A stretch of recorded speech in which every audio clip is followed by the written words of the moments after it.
AC Milan 4, RB Salzburg 0. A triumphant result, a triumphant performance from AC Milan with a Giroud brace, a Krunic goal, and then right at the injury time, a fantastic left foot curl shot by Junior Messias to round up what was a fantastic night of football at the San Siro in front of 80,000 people.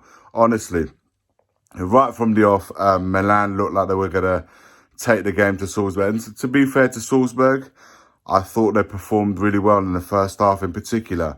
And they were dangerous in quite a few situations where I thought the Milan defence didn't look. They looked a bit brittle, they looked a bit shaky at times. Maybe there's the importance of the match. Milan only required a point to get through to the knockout stages.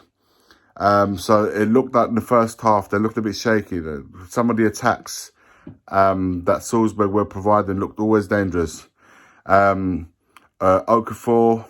looked really, really good. That guy looks like a proper centre forward. He's a forward that even tonight showed glimpses of just how good a player he can be. Very, very strong on the ball. Very hard to move him off the ball. Somebody that I would definitely recommend any team right now before the price tag goes absolute crazy to go and get that player. They've got one or two players in there that look really good.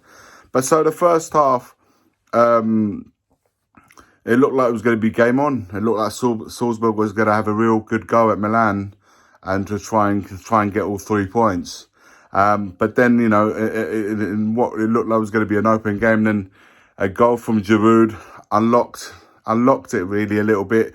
And then from then on, once Milan got the second goal, there was only one team after that. They looked like they took the wind out of them. But up until that point where Giroud scored the first goal, it looked like it was going to be quite an open game. But as the game kept going and 1-0, 2-0, the Milan took control, especially in midfield. Benacer was fantastic tonight. I thought Tonali was very, very good.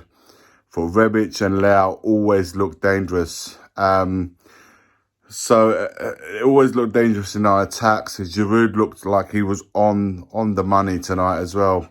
Defensively, like I said, it wasn't the best of games. They definitely played better in the second half than we did in the first half. We looked vulnerable, especially when the crosses come from the wide areas.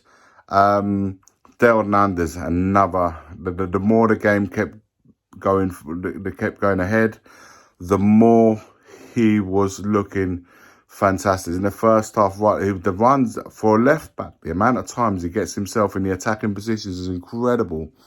And he's just like, for me, he is showing signs of being a truly one of the world's best left backs. Honestly, for me, he's one of the best left backs in the Champions League right now, and probably Europe.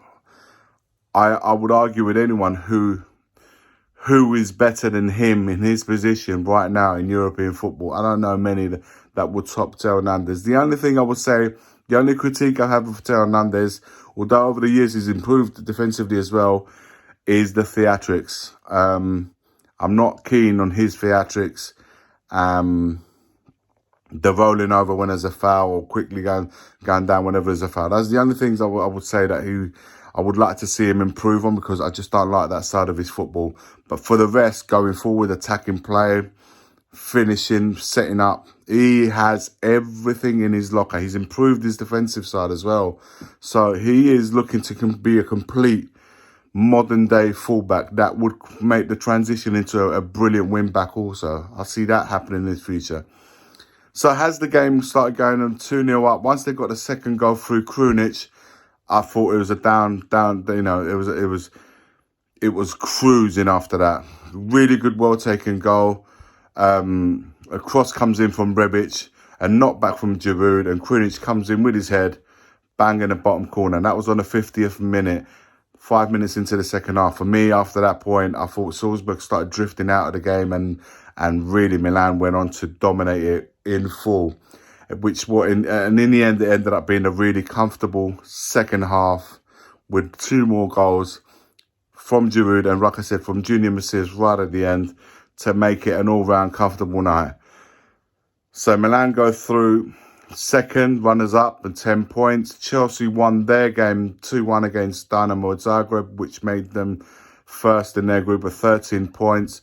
Zagreb fall short of Europe completely. They go out after losing that game against Chelsea. So Salzburg qualify into the Europa League. And the Europa League this season, my word, some of the teams that have gone from the Champions League into Europa, it's going to be lit coming to the knockouts in that competition. I look forward. Europa is starting to look really interesting as well. But you know what?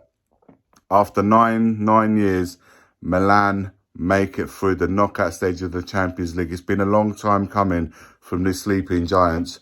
And maybe, just maybe, the signs of an AC Milan returning to the levels that we've always known them to be for many years in the past. That look like that those nights are slowly coming back with this young, talented squad. Fingers crossed it carries on this way. May it long continue for AC Milan. I bid you all good night. And as always, in Italy, there's only one team. Forza Milan.